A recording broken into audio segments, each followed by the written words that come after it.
What's up, you guys? Captain Cody Davis back again, this time for the follow-up video regarding the status of Lake Okeechobee after the passing of Hurricane Ian. Went out there yesterday, all my gear, camera gear, filmed, ran basically a really good chunk of the lake, stopped at a lot of key areas that underwent changes and that didn't, filmed the area, what it looked like, what changes happened during the storm, areas that I thought were going to produce this year. I mean, really broke down the lake and just really did my best job I could showcasing it to you guys.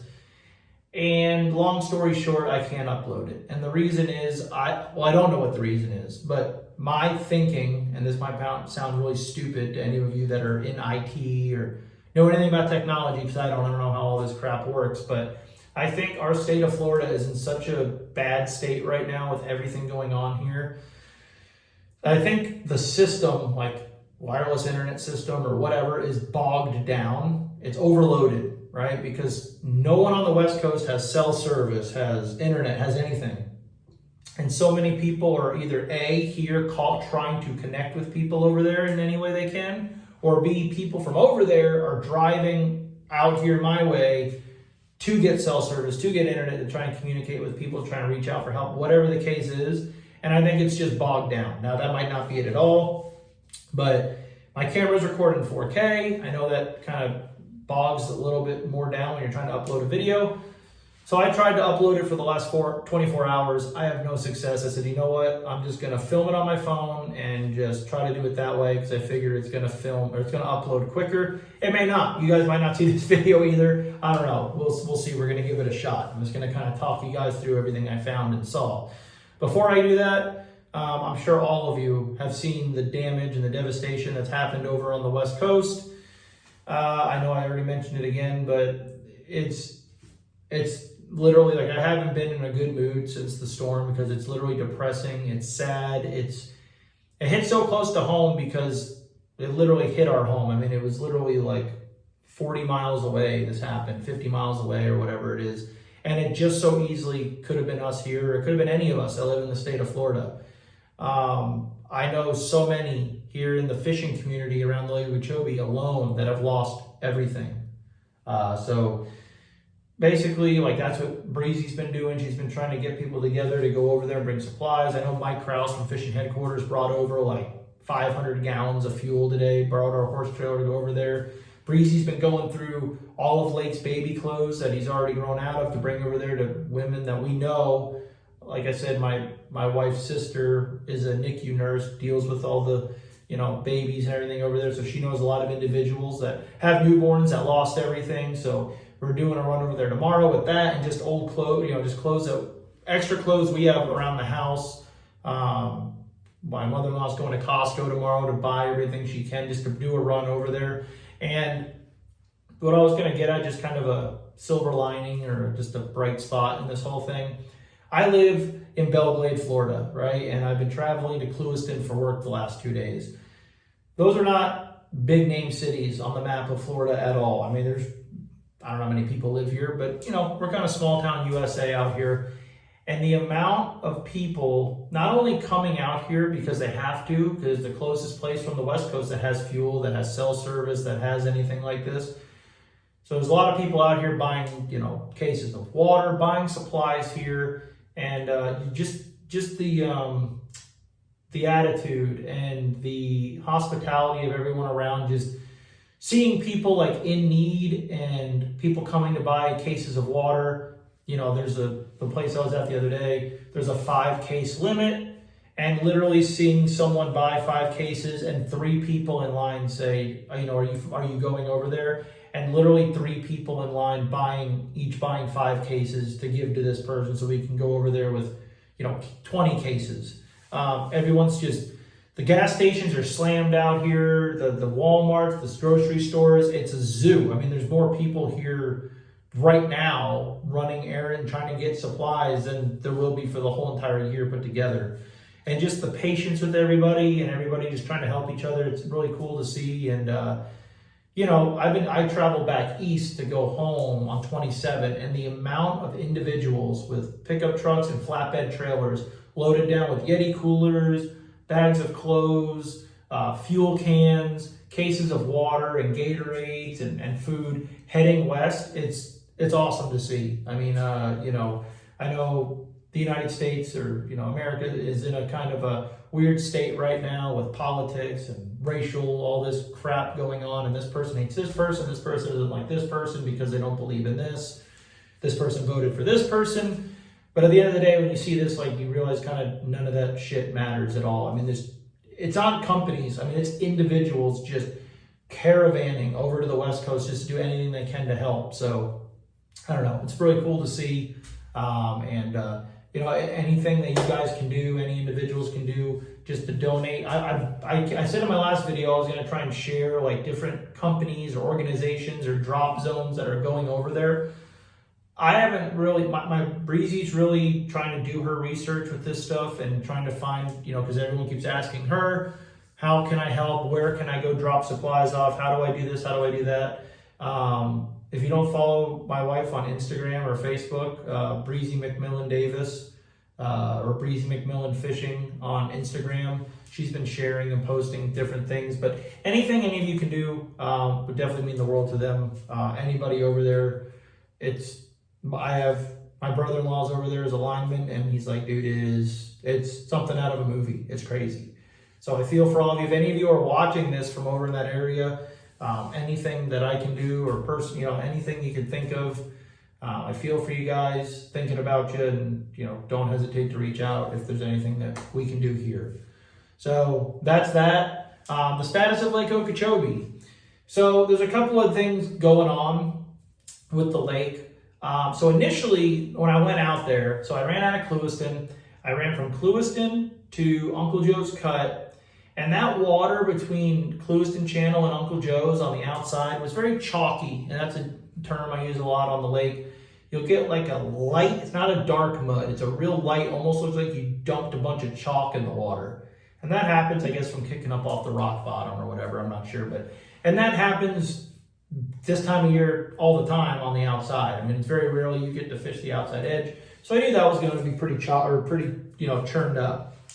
On the way out, I saw like 2 or 3 or 4 dead fish floating on top. Didn't really think anything of it. Ran through Uncle Joe's Cut. Oh, and before I get there, the west wall is exactly how we left it. The outside edge, the Kissimmee grass and all that's still there. You would never know a hurricane went through there. Went from Uncle Joe's to about Blue Hole, and that water was still pretty dirty, but that whole outside edge with the reeds and everything, still there. Didn't get beat up. Probably got beat up, but the buggies were still there. Everything looked good. Water was still dirty, poked in on the inside of Blue Hole, cleaned up a little bit, you know, not a ton, but it looked pretty good there. Left from there, went through Turner's. The back of the whole outside big long point out into the lake at Turner's Cove, still there. No damage to it. Went in the back. The water, I didn't fish it, just kind of cruised through there. Water was definitely fishable. The best water I had seen so far on the trip. Looked good. The dollar pads, all that were still back there. Didn't look like there was any damage. And then I ended up running through Cochran's and all the way to Fourth Pole. The water on the outside of from Turner's to Fourth Pole was dirty, but it was almost like you would stop to fish it if you needed a big bite. You know what I'm saying? Like, I'm scrambling, I need a big bite, and I'm gonna flip a jig for an hour. You would fish it, but it was dirty, but you would try to make it work, if that makes sense. Now you get on the inside of the outside line, all the way down the shoal, the water looked great. Good color, not crystal clear, but just good shoal water, you know. And then I got in the back of Fourth Poles, dollar pads and all that pad field back there, fine. No damage at all.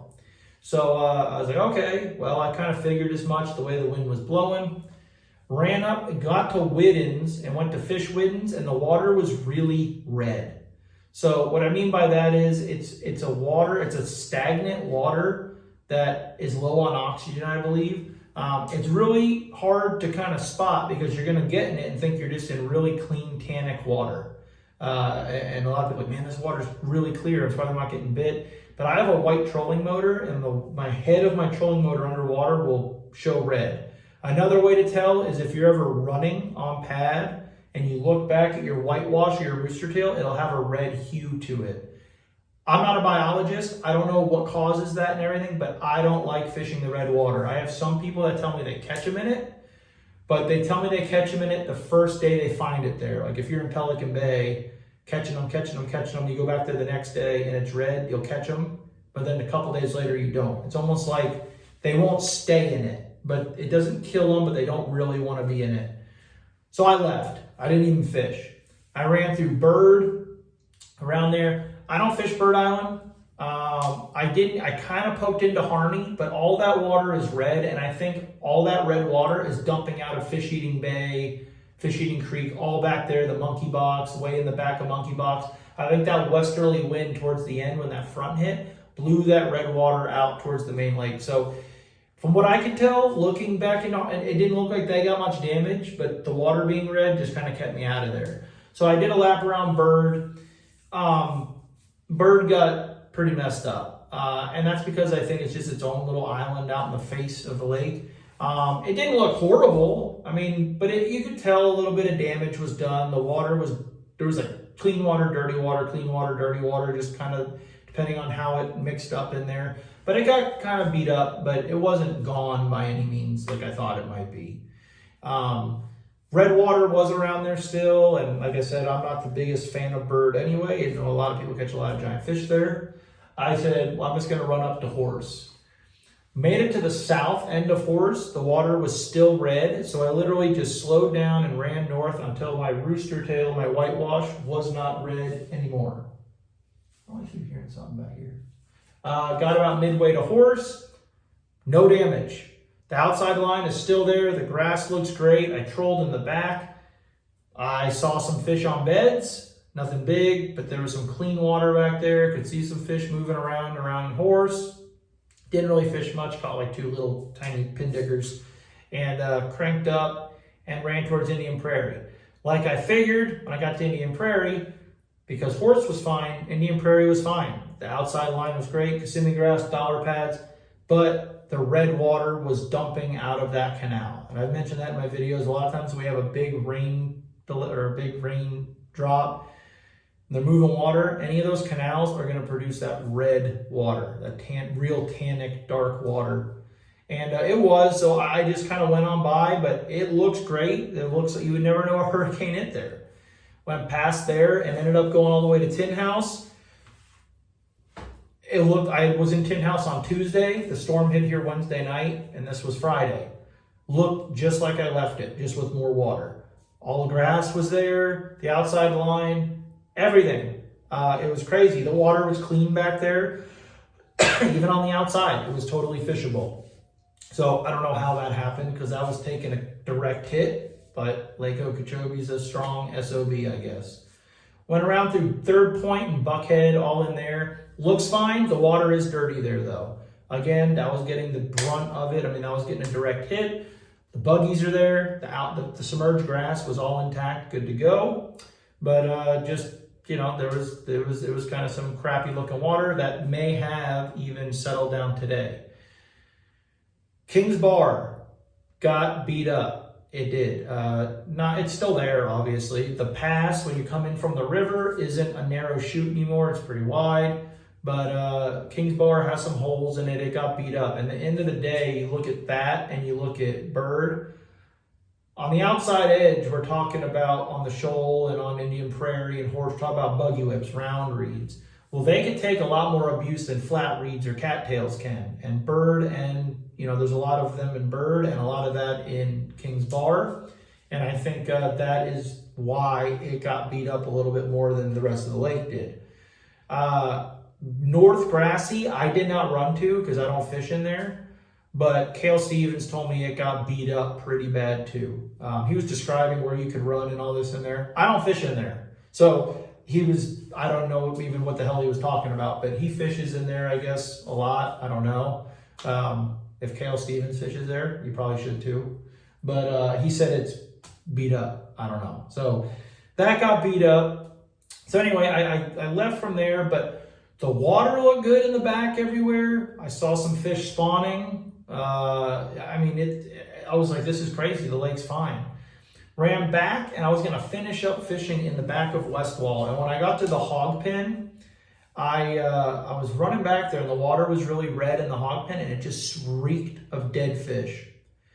I kind of just picked up and ran and just kind of zigzagged in and out of the outside Kissimmee grass from the hog pen back to West Wall, or the Clewiston Channel.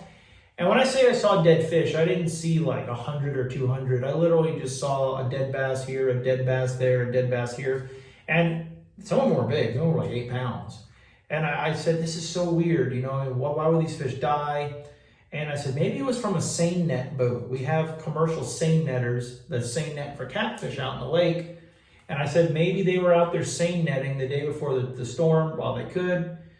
They let the bass go when they catch them, and they always live, but maybe because they let them go and then the storm hit, it shocked them, and maybe that's why they died, because I didn't see any dead catfish or anything. It was just some bass. So that's kind of what I chalked it up as. Well, going out there today, I saw a few of those same dead fish in the West Wall. Ended up running up to Horse. It was a very slow fishing day today. Very slow. Slower than I really expected it to be. And I was telling my guys, I'm like, man, you know, I mean, we had not only a hurricane that sucked water in and out of places and muddied a lot of water and shocked these fish, but we also got followed up with a cold front. So that could have, you know, it's going to make things difficult, obviously. But fished a lot of, you know, obviously fished more today. I had paying customers on the boat. What the hell is going on? There's like a monster in here, dude. I don't see nothing. Something's making noise. My Van Stall talking to me. I need to take it snook fishing. And the lake, it looks awesome, but it was definitely fishing tough today. And I started getting some pictures sent to me from down on the south end of the lake, Pelican Bay, South Bay, of tons of dead fish. I talked to my buddy Mike Slippy around Turner's Cove. He said there was a ton of dead fish, but 99% of the dead fish he saw in Turner's Cove were baby bluegill, baby tilapia, a few bass. Down in South Bay, a lot of the fish were bass, bluegill, tilapia. And now as my mind starts wondering, like, what's going on? And here's the thing, down south, the reason I didn't run down to the south end of the lake was because the day after the storm, we got hit with a cold front, a blazing northwest wind. So I said, well, it's going to be dirty down there and unfishable down there now because we don't have a hard line anymore to protect it. And I got trips coming up, so I'm not going to waste my time going down there. I'm just going to run up the west side. I know for a fact in the storm, during the storm, when we had that 60, 70 mile an hour south wind, there was no water on the south end of the lake. It literally blew all the water out. I have a source who was out there when he shouldn't have been and told me it was literally like dry. So immediately I start thinking, okay, well, on the south end, maybe those fish stayed too long. That happens a lot in the Everglades and the pools that we fish. They'll stay too long, they won't ride the current out, and they've literally run out of water and suffocate and die. And it made some sense to me because in the south, you know, it got pushed out and there was dead fish. And then like Turner's, they were all the way in the back. And we had that southwest wind that would have carried that water out of the back of Turner's too. All those baby tilapia and bluegill and stuff would have been maybe trapped back there and died. I don't know. Now, West Wall, obviously, you know, they were more, the dead fish I saw were more on the outside. So I'm not sure. And I can tell you around West Wall and Uncle Joe's even today and East Wall was really dirty, mucky, nasty looking water. So if you're going to go out anytime soon, I would stay away from there. That's going to take a little while to clean up. But so we had a fish kill. So basically I started reaching out to some people. I talked to a lot of longtime guides that have been guiding well before me out here, that have been doing it for forever. And they were just like, yeah, there was a hurricane. There's going to be dead fish. And I guess, and I'm not a biologist, a marine biologist, so I don't know how this works, but apparently because we had so much rain entering the lake on top of it being turned up, there's so much water coming into the lake so fast that the water doesn't have time to oxygenate. So these fish get in pockets of water that are deep, but there's not enough oxygen in the water. Does that make sense from what I'm getting? So that's what kills them. And it's like, they were all like, yeah, I mean, if we get a bunch of rain like this, it happens all the time. You'll just have fish die. On top of that, it's not killing all the fish in the lake. Some people are like, Lake Okeechobee's done for. Look at all the dead fish. I mean, I saw from West Wall to Uncle Joe's, I personally saw like 10 dead bass. So let's just say there was 50 in there, dead fish. There's 50 dead bass. There's 50 live bass in the basin at Roland Martin's Marina. There's 5,000 bass between Clewiston Channel and Uncle Joe's Cut. It ain't killing all the fish. All right. I know I talked to 2 people today that caught 2 8s. Talked to 8 person today that caught an 8, and I talked to another guy that caught an 8. I know a guy yesterday caught a 7. I mean, people are catching some fish, but it was very tough today. And a big thing of it, I told my customers today, because we saw some fish just lethargically swimming. I said, that makes sense if the oxygen level is low in the water because it hasn't, acclimated yet. And these fish are lethargic, they're not going to feed. I mean, if they're going to exert that energy to eat, they might literally die. So they're just roaming around. I hit the trolling motor a couple times today and literally had bass like spook out from the boat. They weren't even moving from the boat. So it is tough out there. It's going to get gradually better each and every single day. I don't know how many bites we had today, like 7, I think. It was tough, but there are some big fish still out there. Don't let the dead fish. I'm sure a lot of you are going to see it online. Lake Okeechobee has dead fish, but I've been here for a fish kill before, and then, like I said, talking to the regular guides, the old-timer guides, they told me the same thing. It's a natural thing. It's a common thing. It happens every time we get a big rain pattern or a big rain event. It doesn't even harm the lake at all. It is sad to see some big bass floating around out there, but I guess that's part of it. But other than that, I mean, as far as the lake itself, it survived. The submerged grass lived. It didn't rip up any of the hard line that we have left because we all know we don't have much of it. But talking to me and Kale, we're talking, it's setting up to be a very good year. It's setting up to be a good spawn year. I hope the lake doesn't get to like 17 foot. It very well might. It's at that point now where I can't blame the state for putting too much water in the lake. We literally had record rain. They had it low. They had it low for the storm, so they did everything they could. You just can't, you can't predict Mother Nature, and you can't kind of overrule it. So it might be a high lake. A lot of you watching this are going to like the high lake because you can run around wherever you want, and it does put more water in areas and gives the fish more room to spawn. So it's not the end of the world. So it's going to be a good year. If you guys want to come down and book a trip, or if you're even thinking about it, give me a call sooner than later. I'm starting to book up pretty good in November already. January is fairly open. The end of December is booking up. I do require a $100 deposit now. I've been doing it for a while, but for a lot of you that don't know, $100 deposit. I can take a credit card over the phone.